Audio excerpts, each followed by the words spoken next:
വാക്യങ്ങൾ. അപ്പോസ്തലനായ പൗലോസ് തന്റെ മിഷണറി യാത്രയിൽ മക്കാദോനിയയിലെ ഒരു പ്രധാന പട്ടണമായ ഫിലിപ്പിയിൽ ചെന്നു. താനും തന്റെ സഹശുശ്രൂഷകനായ സീലാസും അങ്ങനെ ഫിലിപ്പിയിൽ കടന്നു വന്ന് ലുദിയോട് വിശേഷം പറയുകയും ദൈവം അവളുടെ ഹൃദയത്തെ തുറന്ന് അവൾ രക്ഷാമാർഗം സ്വീകരിക്കുകയും പൗലോസിനെയും സീലാസിനെയും അവൾ ഭവനത്തിൽ കൈക്കൊള്ളുകയും അവരെ ശുശ്രൂഷയൊക്കെ ചെയ്ത വളരെ മനോഹരമായ ഭാഗങ്ങൾ നമുക്ക് കാണുവാൻ കഴിയും. അതിനുശേഷം ലക്ഷണം പറഞ്ഞുകൊണ്ട് തന്റെ യജമാനന്മാർക്ക് വളരെയധികം ലാഭം കൊടുത്തിരുന്ന ഒരു സ്ത്രീയുടെ മേലുള്ള ഭൂതത്തെ പൗലോസ് ശാസിച്ച് പുറത്താക്കി. ഇത് അവളുടെ യജമാനന്മാർക്ക് അത്ര കണ്ട് താല്പര്യപ്പെട്ടില്ല. പൗലോസിനെ പിടിച്ചു കൊണ്ടുപോയി പൊതു സ്ഥലത്ത് ചന്തയിൽ കൊണ്ടുപോയി വളരെയധികം അവരെ മർദ്ദിക്കുകയും അവരെ കാരാഗൃഹത്തിൽ അടയ്ക്കുകയും ചെയ്തു. ഒന്നുകൂടെ ഡീപ്പായ ഭാഗങ്ങൾ പഠിക്കുകയാണെങ്കിൽ, കണ്ടംപററി ആയി നാം ചിന്തിക്കുകയാണെങ്കിൽ, ഈ കാലഘട്ടത്തോട് അതിനെ ഉപമിക്കുകയാണെങ്കിൽ പൗലോസിന്റെ ശുശ്രൂഷയ്ക്ക് ഇത് ഒരു പ്രമോഷൻ, ഒരു മാർക്കറ്റിംഗ്, ഒരു അനൗൺസ്മെന്റ് ആയിരുന്നു എന്ന് നമുക്ക് ചിന്തിക്കുവാൻ കഴിയും. ഇന്ന് മിനിസ്ട്രിയുടെ പുറകിൽ ഭയങ്കരമായി മാർക്കറ്റിംഗ് നടക്കുന്ന, അതുപോലെ വ്യത്യസ്തമായ രീതികളിൽ മിനിസ്ട്രിയെ ബൂസ്റ്റ് ചെയ്യുവാൻ വേണ്ടുന്ന വിധത്തിലുള്ള ടെക്നോളജികൾ കാലഘട്ടമാണ് ഇത്. അപ്പോ അങ്ങനെയാണെങ്കിൽ പൗലോസിനെ സംബന്ധിച്ച് തനിക്ക് ഒരു ചെലവുമില്ലാതെ തന്നെ തന്റെ മിനിസ്ട്രിയെ മാർക്കറ്റ് ചെയ്യുന്ന ഒരു അവസരം ഈ സഹോദരി മുഖാന്തരം വന്നപ്പോൾ പൗലോസ് അതിനെ സപ്പോർട്ട് ചെയ്യുന്നത് കാണുന്നില്ല. ഞാൻ ചിന്തിച്ചു, എന്തുകൊണ്ട് പൗലോസ് അതിനെ എതിർത്തു? ഒരിക്കലും പൗലോസിനെതിരെയോ പൗലോസിന്റെ ശുശ്രൂഷകൾക്കെതിരെയല്ല പറഞ്ഞത്. അത്യുന്നതനായ ദൈവത്തിന്റെ ദാസന്മാർ രക്ഷാമാർഗം നിങ്ങളോട് അറിയിക്കുന്നവർ വളരെ ആപ്റ്റായ, വളരെ റൈറ്റായ, നമുക്ക് കേട്ടാൽ അതാണെന്ന് ചിന്തിക്കുന്ന ചില വാക്കുകളായിരുന്നു ഉണ്ടായിരുന്നത്. എന്നിട്ടും പൗലോസ് അതിനെ ശ്വാസിച്ചു, ആ ശക്തിയെ ഇല്ലാതെയാക്കി. ഇന്നൊരിക്കലും നമുക്ക് അപ്രകാരം ചെയ്യുവാൻ കഴിയുമോ എന്ന് ഞാൻ ചിന്തിക്കുന്നില്ല. കാരണം സെൽഫ് മാർക്കറ്റിംഗ് നടക്കുന്ന, വ്യത്യസ്ത രൂപത്തിൽ മിനിസ്ട്രിയെ ബൂസ്റ്റപ്പ് ചെയ്യുവാൻ വേണ്ടി ബാക്കപ്പുകൾ കൊണ്ടുവന്ന് വെക്കുന്ന ഒരു ശുശ്രൂഷ ഗോളത്തെയാണ് കാണുവാൻ കഴിയുന്നത്. പൗലോസ് അപ്രകാരമായിരുന്നു. പൗലോസ് വളരെ വിവേചനാത്മാവിൽ ഈ കാര്യത്തെ കൈകാര്യം ചെയ്യുന്നു എന്നാണ് എനിക്ക് മനസ്സിലായത്. എന്തുകൊണ്ടാണ് പൗലോസ് അങ്ങനെ ചെയ്തത്? പൗലോസിന് അറിയാമായിരുന്നു, ഈ ഫിലിപ്പിയ പട്ടണത്തിൽ വളരെയധികം സ്വാധീനം ചെലുത്തിയിരുന്ന, ലക്ഷണവിദ്യ ഉപയോഗിച്ചിരുന്ന ഈ സ്ത്രീ, ഈ ശക്തി, ഇതാണ് തന്നെ ബാക്കപ്പ് ചെയ്യുന്നത്, തന്നെ പ്രൊമോട്ട് ചെയ്യുവാൻ വേണ്ടി പുറകെ നിൽക്കുന്നത്.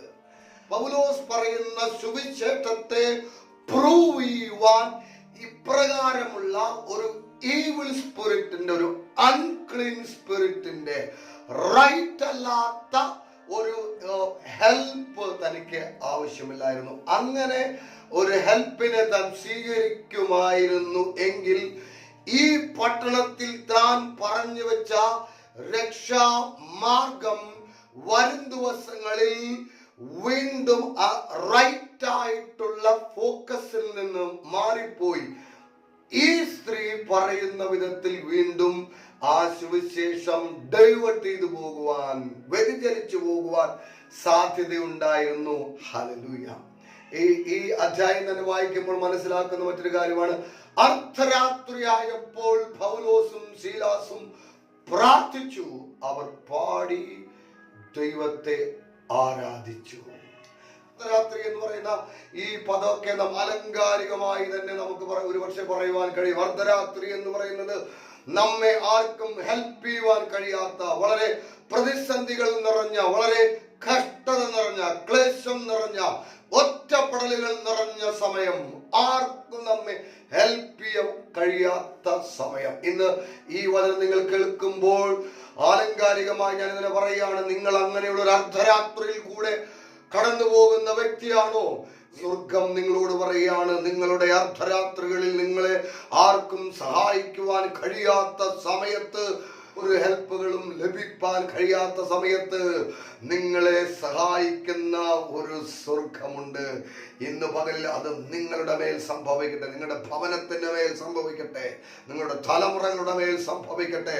നിങ്ങളുടെ ജീവിതത്തിൽ എവിടെയൊക്കെയാണോ ബന്ധിക്കപ്പെട്ട് കിടക്കുന്നത് അവിടെ ദൈവത്തിന്റെ അസാധാരണമായ പ്രവർത്തികൾ തുറന്നു വരട്ടെ. ഹല്ലേലൂയ. മർക്കോസ് സുവിശേഷം 6-ാം അധ്യായത്തിലൊക്കെ വായിക്കുമ്പോൾ ശിഷ്യന്മാരെ അക്കരയ്ക്ക് പോകുവാൻ നിർബന്ധിച്ച യേശു ക്രിസ്തു ശിഷ്യന്മാരെ പടക് കയറ്റി അയച്ചു. അവൻ പ്രാർത്ഥിപ്പാൻ മലയിലേക്ക് പോയി. ചില മണിക്കൂറുകൾ കഴിഞ്ഞപ്പോൾ പടകിൽ കടലിൽ യാത്ര ചെയ്യുന്ന ശിഷ്യന്മാർ വലിയ തിരമാലകൾ കൊടുങ്കാറ്റിൽ അകപ്പെട്ട് നശിച്ചു പോകുന്ന ഒരു സാഹചര്യത്തിലേക്ക് എത്തിയപ്പോൾ പ്രാർത്ഥിപ്പാൻ മലയിൽ ഇരിക്കുന്ന യേശു ക്രിസ്തു അതിനെ കണ്ടു. വെള്ളത്തിന്മേൽ നടന്ന് 4-ാം യാമത്തിൽ അവരുടെ അടുത്തെത്തി. 4-ാം യാമം ഇതൊരു അർദ്ധരാത്രിയുടെ, ഒരു ലോൺലിനെസിന്റെ, ആർക്കും ഹെൽപ്പ് ചെയ്യുവാൻ കഴിയാത്ത, എവിടെ നിന്നും രക്ഷ വരുവാൻ കഴിയാത്ത ഒരു സമയം. 4-ാം യാമം, ഞാനതിനെ ഈ അർദ്ധരാത്രിയുമായിട്ട് കണക്ട് ചെയ്യുകയാണ്. അങ്ങനെയുള്ള അർദ്ധരാത്രിയിൽ, അങ്ങനെയുള്ള 4-ാം യാമത്തിൽ യേശു ക്രിസ്തു കടലിന്മേൽ നടന്നു വന്ന് ആർക്കും സഹായിക്കുവാൻ കഴിയാത്ത സമയത്ത് ശിഷ്യന്മാരെ ആ മരണകരമായ സാഹചര്യത്തിൽ നിന്ന് അവരെ രക്ഷിച്ചു. ഈ വചനം നിങ്ങൾ കേൾക്കുമ്പോൾ നമ്മുടെ അർദ്ധരാത്രിയിലും നമുക്ക് വേണ്ടി അത്ഭുതങ്ങൾ ചെയ്തു തരുവാൻ കഴിയുന്നവനാണ്. ബന്ധിക്കപ്പെട്ട കാരാഗ്രഹത്തിൽ കിടക്കുന്ന പൗലോസ് നമുക്ക് കാണുവാൻ കഴിയും. അവൻ ചങ്ങലകളാൽ ബന്ധിക്കപ്പെട്ടിരിക്കുന്നവന്റെ കാൽ ആമത്തിലിട്ട് പൂട്ടി അകത്തെ മുറിയിൽ ആക്കി വെച്ചിരിക്കുന്നു. വീണ്ടും അവിടെ കാണുന്നത് അർദ്ധരാത്രിയായപ്പോൾ പൗലോസും ശീലാസും പ്രാർത്ഥിച്ചു. അവർ പാടി കർത്താവിനെ ആരാധിച്ചു. ബന്ധിക്കപ്പെട്ട് കിടക്കുന്ന വ്യക്തികൾ ഇവിടെ ചെയ്തു നോക്കുക. അവർ പാടി ആരാധിക്കുന്നു, പ്രാർത്ഥിക്കുന്നു. പ്രാർത്ഥന ബന്ധിക്കപ്പെട്ട് കിടക്കുന്ന സകല മണ്ഡലങ്ങളിൽ നിന്ന് നമുക്ക് മോചനം നൽകി തരുവാൻ വെച്ചിരിക്കുന്ന ഒരു ദൈവിക വ്യവസ്ഥതയാണ്. പ്രാർത്ഥിക്കുന്നവൻ ബന്ധനത്തിൽ നിന്നും പുറത്തു വരിക തന്നെ ചെയ്യും, സ്വതന്ത്രനാകും. അർദ്ധരാത്രി എന്ന് പറയുന്ന ആ ആശയത്തിലേക്ക് തന്നെ ചെല്ലുമ്പോൾ ഈ അർദ്ധരാത്രിയിൽ ആരും തങ്ങളെ സഹായിപ്പാൻ ഇല്ലാതിരിക്കുന്ന ഈ അർദ്ധരാത്രിയിൽ അവിടെ കാണുന്നത് അവർ പ്രാർത്ഥിച്ചു. നിങ്ങളുടെ ജീവിതത്തിൽ ഇങ്ങനെ സമാനമായ അർദ്ധരാത്രിയിലൂടെ സാഗരത്തിലൂടെ കടന്നു പോകുന്ന വ്യക്തിയാണോ? ഞാൻ നിങ്ങളെ എൻകറേജ് ചെയ്യുകയാണ്. നോക്കുക, കരങ്ങൾ ചങ്ങലകളിൽ ബന്ധിക്കപ്പെട്ട് കാലുകൾ ആമത്തിൽ അടയ്ക്കപ്പെട്ട് അകത്തെ ഇരുൾ നിറഞ്ഞ മുറിയിൽ കിടക്കുന്ന പൗലോസും ശീലാസും പ്രാർത്ഥിച്ചു. അങ്ങനെയാണെങ്കിൽ ഞാനും നിങ്ങളും എത്ര അധികം പ്രാർത്ഥിക്കേണ്ടത് ആവശ്യമാണ്. നാം ആയിരിക്കുന്ന സകല സാഹചര്യങ്ങളിലും നാം പ്രാർത്ഥിക്കുവാൻ നമ്മെ തന്നെ പുഷ് ചെയ്യുക, പ്രാർത്ഥിക്കാൻ വിട്ടുകൊടുക്കുക. പ്രാർത്ഥിക്കുമ്പോൾ അത്ഭുതങ്ങൾ ഉണ്ടാകുന്നു. പ്രാർത്ഥിക്കുമ്പോൾ ദൈവിക പ്രവർത്തികൾ സംഭവിക്കുന്നു. പ്രാർത്ഥിക്കുമ്പോൾ നമ്മളുടെ സാഹചര്യങ്ങൾ മാറി മറിയുന്നു. പ്രാർത്ഥിക്കുമ്പോൾ ദൈവിക അത്ഭുതങ്ങളുടെ ഡോറുകൾ ഓപ്പൺ ആകുന്നു. അത് നമ്മുടെ മേൽ തുറന്നു വരുന്നു. ഹല്ലേലൂയ. യേശുവിന്റെ അടുക്കൽ ഒരു പിതാവ് തന്റെ പുത്രനുമായി കടന്നു വന്ന് പറഞ്ഞു, ഞാൻ എൻ്റെ ശിഷ്യന്മാരുടെ അടുക്കൽ എൻ്റെ കുഞ്ഞിനുമായി ഞാൻ കടന്നു വന്നു, അവർക്ക് ഈ കുഞ്ഞിനെ സൗഖ്യമാക്കുവാൻ കഴിഞ്ഞില്ല. യേശു ആ പിതാവിന്റെ അപേക്ഷ കേട്ട് ആ കുഞ്ഞിനെ സൗഖ്യമാക്കി. അവർ തിരിച്ചു വീട്ടിൽ വന്നപ്പോൾ ശിഷ്യന്മാർ യേശുവിന്റെ അടുക്കൽ കടന്നു വന്ന് പറഞ്ഞു, എന്തുകൊണ്ട് ഞങ്ങൾക്ക് കഴിഞ്ഞില്ല? പ്രാർത്ഥനയാലും ഉപവാസത്താലും അല്ലാതെ ഈ ജാതി നീങ്ങിപ്പോകുകയില്ല. നിങ്ങൾ ചെയ്തു തുടങ്ങേണ്ട ഒരേ ഒരു കാര്യം പ്രാർത്ഥിക്കുക. പ്രാർത്ഥന നിങ്ങളുടെ കരങ്ങളിലെ ചങ്ങലകളെ അഴിക്കും, നിങ്ങളുടെ കാലുകളിലെ മുഖങ്ങളെ ഉടച്ചു കളയും. ഇന്ന് ഈ വചനം കേൾക്കുമ്പോൾ നിങ്ങൾ കടന്നു പോകുന്ന അർദ്ധരാത്രി സമാനമായ സാഹചര്യങ്ങളിൽ പ്രാർത്ഥിക്കുവാൻ തുടങ്ങുക. പ്രാർത്ഥന ദൈവിക ശക്തിയെ നിങ്ങളായിരിക്കുന്ന ഇടത്തേക്ക് വിളിച്ചു വരുത്തുന്ന ഒന്നാണ്. ഹല്ലേലൂയ. പൗലോസ് പ്രാർത്ഥിച്ചു തുടങ്ങിയപ്പോൾ, പൗലോസ് പാടി ആരാധിച്ചു തുടങ്ങിയപ്പോൾ ദൈവശക്തി അവരായിരിക്കുന്ന ഇടത്തേക്ക് ഇറങ്ങി വന്നു. അപ്പോൾ വലിയൊരു ഭൂകമ്പം ഉണ്ടായി. നോക്കുക, അർദ്ധരാത്രിയിൽ ആരും തങ്ങളെ സഹായിപ്പാൻ ഇല്ല എന്ന് ചിന്തിച്ച് നിൽക്കുന്ന സമയത്ത് അവർ മറ്റു ഒന്നിനു വേണ്ടി സമയം ചെലവഴിച്ചില്ല. നിരാശപ്പെട്ട് വേദനപ്പെട്ട് തകർക്കപ്പെട്ടവരായിരുന്നില്ല. അവർ പ്രാർത്ഥിക്കുവാൻ തുടങ്ങി. വലിയൊരു ഭൂകമ്പം സംഭവിച്ചു. ഇന്ന് ഞാൻ പറയാണ്, പ്രാർത്ഥിക്കുന്ന ദൈവത്തിന്റെ ദാസന് വേണ്ടി, പ്രാർത്ഥിക്കുന്ന ദൈവജനത്തിന് വേണ്ടി, പ്രാർത്ഥിക്കുന്ന വ്യക്തിക്ക് വേണ്ടി ദൈവം തൻ്റെ ശക്തിയെ അവൻ ആയിരിക്കുന്ന ലൊക്കേഷനിൽ വെളിപ്പെടുത്തും. അവനായിരിക്കുന്ന സ്ഥിതികളിൽ വെളിപ്പെടുത്തും. നിങ്ങളായിരിക്കുന്ന നിങ്ങളുടെ അന്തരീക്ഷങ്ങളിൽ അസാധാരണമായ ചലനങ്ങളെ സൃഷ്ടിക്കുവാൻ നിങ്ങളുടെ പ്രാർത്ഥനയ്ക്ക്, നിങ്ങളുടെ ആരാധനയ്ക്ക് കഴിയും. എങ്ങനെ ഈ അർദ്ധരാത്രിയിൽ ഞങ്ങൾ സ്വാതന്ത്ര്യം അനുഭവിക്കും, ഞങ്ങൾ വിടുതൽ പ്രാപിക്കും എന്ന് ചിന്തിച്ച ഈ ഭക്തന്മാരുടെ ഒന്തകൾക്ക് അപ്പുറമായി ദൈവത്തിന്റെ പ്രവൃത്തി പട്ടണത്തിൽ വെളിപ്പെട്ടു. അതിനവിടെ പറയുന്നത് ഭൂമി കുലുങ്ങി, കാരാഗ്രഹത്തിന്റെ അടിസ്ഥാനങ്ങൾ ഇളകി, എല്ലാവരുടെ കയ്യിൽ നിന്ന് ചങ്ങലകൾ അഴിഞ്ഞു വീണു. ഇവർ സ്വതന്ത്രരായി. നോക്കുക, അർദ്ധരാത്രിയിൽ പ്രതീക്ഷിക്കാത്ത ഒരു വലിയ സ്വാതന്ത്ര്യം അവരായിരിക്കുന്ന ബന്ധനാവസ്ഥയിൽ അവർക്ക് അനുഭവിപ്പാൻ കഴിഞ്ഞു.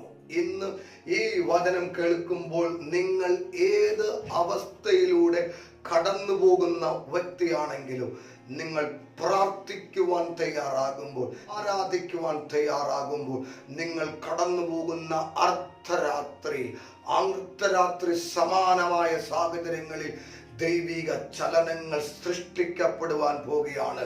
നിങ്ങളുടെ ജീവിതത്തിൽ വലിയ സ്വാതന്ത്ര്യം സംഭവിക്കുവാൻ പോകുകയാണ്.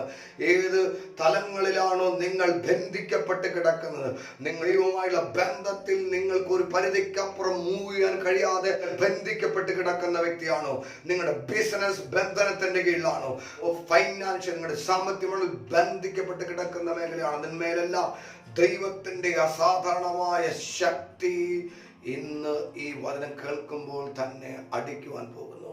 നിങ്ങൾ പ്രതീക്ഷിക്കാത്ത അർദ്ധരാത്രിയിൽ സ്വാതന്ത്ര്യത്തെ നൽകി തരുവാൻ സ്വർഗത്തിന് കഴിയും. ഇന്ന് നിങ്ങൾ വിശ്വസിക്കുന്നെങ്കിൽ ഞാൻ നിങ്ങൾക്ക് വേണ്ടി പ്രാർത്ഥിക്കുന്നു. പിതാവേ, ഈ ജനത്തിനായി പ്രാർത്ഥിക്കുന്നു. ഇവർ ആയിരിക്കുന്ന അർദ്ധരാത്രിയിൽ അസാധാരണമായ ഒരു ദൈവശക്തി അടിക്കട്ടെ.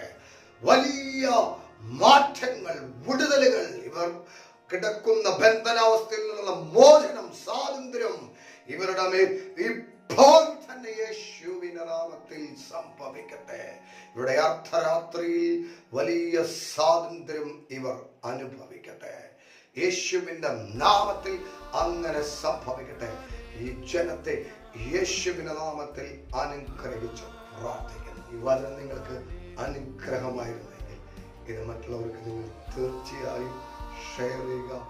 ഈ ചാനൽ നിങ്ങൾ സബ്സ്ക്രൈബ് ചെയ്യുക, ലൈക്ക് ചെയ്ത് കമന്റ് ചെയ്യുക. കർത്താവ് നിങ്ങളെ ധാരാളമായിട്ട്